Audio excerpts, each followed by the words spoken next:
네, 반갑습니다. 소개받은 정경섭이고요. 그 시간이 10분밖에 없어서 빨리 좀 진행을 해보도록 하겠습니다.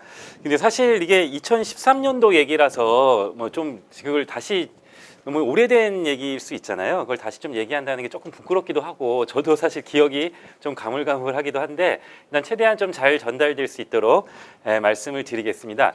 그러니까 2013년도에 퀴어 문화 축제가 있었는데 서울시청 광장을 사용하지 못했었어요. 그때 이제 불어가 나갔고 그래서 그럼 과연 어디에서 퀴어 문화 축제를 해야 되느냐를 가지고 논의할 때 저희 이제 마포 민중의 집에서 민중의 집을 중심으로 좀 사람들이 모여서 그러면 홍대에서 한번 퀴어 문화 축제를 해보자라고 결정을 하고 그러면 지역 주민들의 좀 힘이 있어야 이게 성사될 수 있기 때문에 여러 가지 이제 뛰어다녔었습니다. 한 몇 개월간 뛰어다니면서 이 퀴어 문화 축제를 홍대 일대에서 저희가 이제 개최하게 됐고요.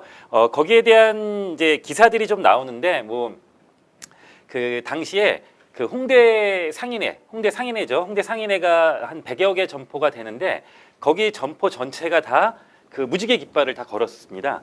우리가 당신들을 환영한다. 그리고 거기에 이제 노점상도 되게 많이 있습니다. 그 노점상도 다 무지개 깃발을 걸면서 우리가 이 퀴어 문화 축제를 굉장히 환영한다. 이렇게 환영 그 세레머니까지 하면서 퀴어 문화 축제가 성공적으로 잘 개최됐고 또 퍼레이드까지 했었습니다. 그 홍대가 이제 사실 교통 혼잡이 장난이 아니거든요.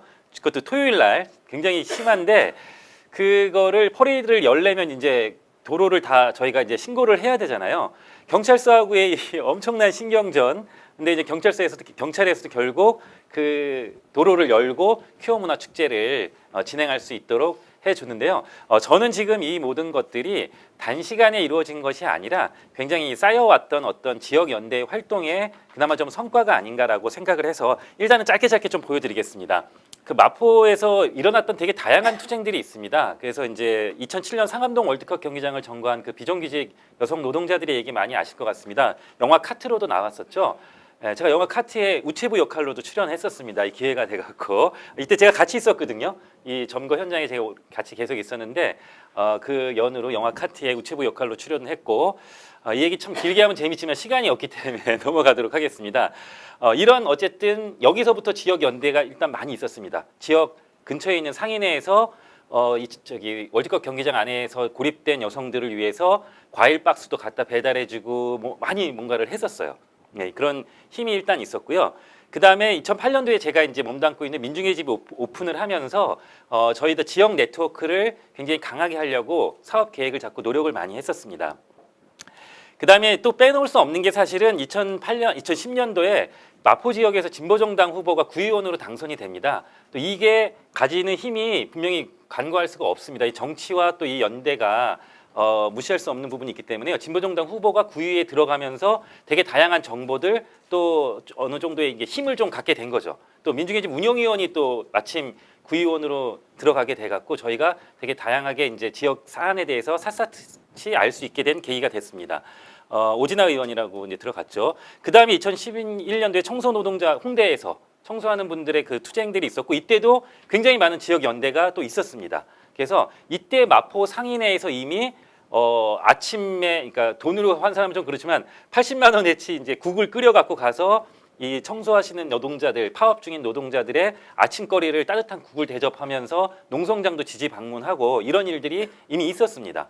그래서 누군가를 남을 도와주는 그런 연대하는 기운들이 서서히 이제 몇 년간 쌓이기 시작하는 거죠. 근데 이제 그러면 홍대 상인들은 왜 그랬느냐? 홍대 상인들도 자기네 문제가 있었기 때문에 그랬습니다. 뭐냐면 홍대 걷고 싶은 거리에 이제 구청장이 720억짜리 사인을 합니다. 포스코랑. 그래갖고 그 지하 주차장을 3년간 공사를 합니다. 그러면 지하 주차장을 만들고 사실 지하 주차장은 명분이고 거기에 이제 상가를 만드는 거죠. 그럼 거기 분양이 엄청나게 많이 될 거잖아요. 돈이 장난이 아니지 않습니까? 근데 이거를 만약에 홍대 일대가 걷고 싶은 거리에 이 공사가 시작되면 여기 펜스가 3년간 쳐지게 됩니다. 공사가 되고 포크레인이 오고 그러면 이제 이 상인들의 생존권이 뭐 고깃집이니 뭐니 다 있는데 장사가 안 되겠죠. 예, 그래갖고 여기에 저희가 같이 결합했고 2만 명이 넘는 서명을 받았고 이 싸움을 이기기 위해서 구청은 이미 계약까지 했습니다. 그래서 이 싸움을 이기기 위해서 수많은 사람이 같이 연대했고 거꾸로 상인들도 거꾸로 지역에 있는 청소 노동자들 파업이나 이런 거에 같이 본인들이 연대해가는 그런 과정들이 있었습니다. 2012년도에는 합정동에 홈플러스가 또 입점하기로 돼 있습니다. 상암동에 홈플러스가 있는데 합정동에 또 들어온다고 했어요. 거리가 1km 조금 넘는데 그래갖고 여기에 마포에서 제일 큰 이제 시장이 망원시장이라고 있습니다. 전통시장.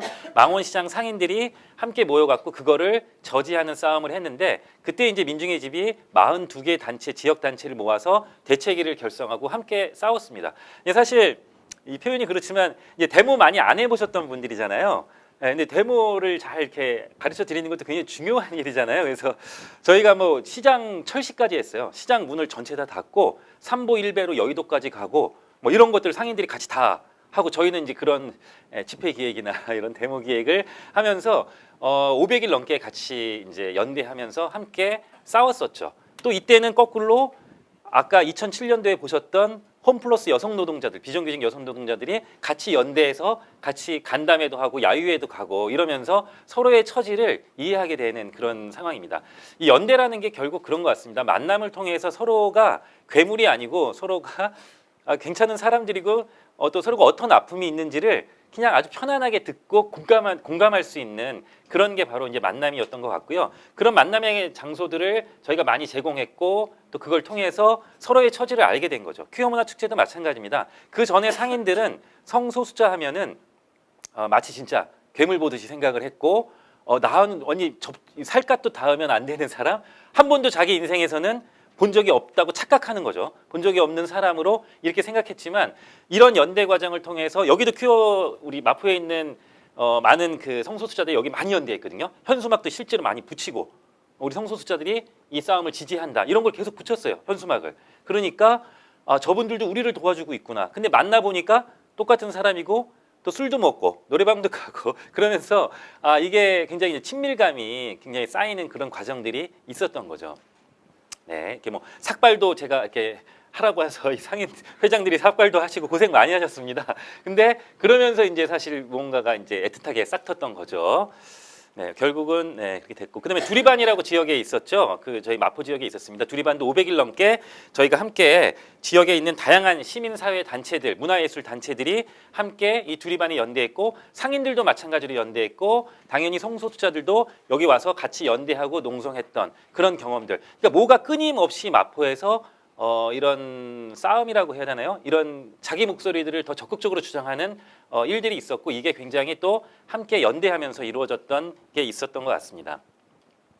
네, 그러면서 이게 전혀 뜬금없는 얘기처럼 보이실 수 있지만 이제 동물병원 협동조합도 같이 저희가 이제 만들었는데요. 이 동물병원 협동조합 지금 이제 1,700명이 넘습니다. 약 1,800명 가까이 되는데요. 조합원이 여기에 사실 초기 주축을 민중의 집에서 이제 당연히 했고 제가 여기 지금도 이사장에 있습니다. 이 협동조합의 이사장으로 있는데 여기에 초기 멤버들은 대부분 성소수자들이 이제 많이 또 1인 가구가 많고 거기에 이제 고양이 인구가 되게 많더라고요. 그래서 이런 동물병원도 같이 좀 만들자 해서 여기도 또 굉장히 많이 들어가 있어서 생활문화 공간 속에서 그러니까 아까 보셨던 어떤 투쟁의 과정들만 있는 게 아니라 생활문화의 공간들 속에서 이런 협동조합 속에서 함께 강아지, 고양이를 진료 맡기기도 하고 모임도 같이 하면서 그냥 자연스럽게 이제는 뭐 아예 의식하지 않고 서로 섞이고 있는 거죠.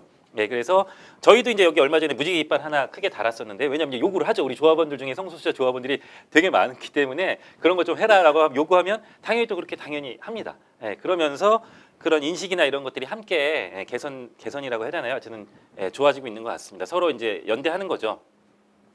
그렇게 했고 저기 사람병원 협동조합도 저희가 만들었습니다. 제가 이제 여기 상임이사로 병원 개원 과정에 했었는데요. 여기에도 굉장히 많은 퀴어 분들이 같이 참여해서 지금도 그렇습니다. 거의 주축입니다. 주축으로 참여해서 병원도 운영하고 있고, 그 다음에 이사진들로도 가입하면서 굉장히 활발하게 활동하고 있습니다. 그래서 이제 제가 생각할 때는 2013년도에 일어났던 그 퀴어 문화 축제, 그래서 홍대 상인회, 뭐 민중의 집 등등등 수많은 단체들이 함께 이 거리 행진까지 하고 경찰도 잘 설득 및 압박까지 하고 경찰이 제일 처음에 정말 안 된다고 했거든요. 근데 막 저희도 압박도 했었어요. 제가 이제 대표로 협상 대표였거든요. 근데 만약에 이거 불어날 경우에 이분들은 아마 가족하고 연 끊은 분들도 꽤 계신 걸로 알고 있는데 무서움이 없는 분들이라 거리로 그냥 뛰쳐나갈 거다. 아마 여긴 무정부 상태가 될 건데 괜찮겠냐. 뭐 이런 약간 그런 걸로 하니까 이제 막 하여튼 협상이 오고 갔지만 결국은 이제 저희가 다 따냈었던 거죠. 그러면서 상인회에서도 이거는 우리가 후원단체로 그러니까 들어가겠다라고 얘기하면서 힘을 실어주는 그런 과정들이 있었습니다. 그래서 이 수많은 지역에서의 연대의 성과로 이런 좋은 사례를 발표할 수 있게 돼서 영광이었습니다. 감사합니다.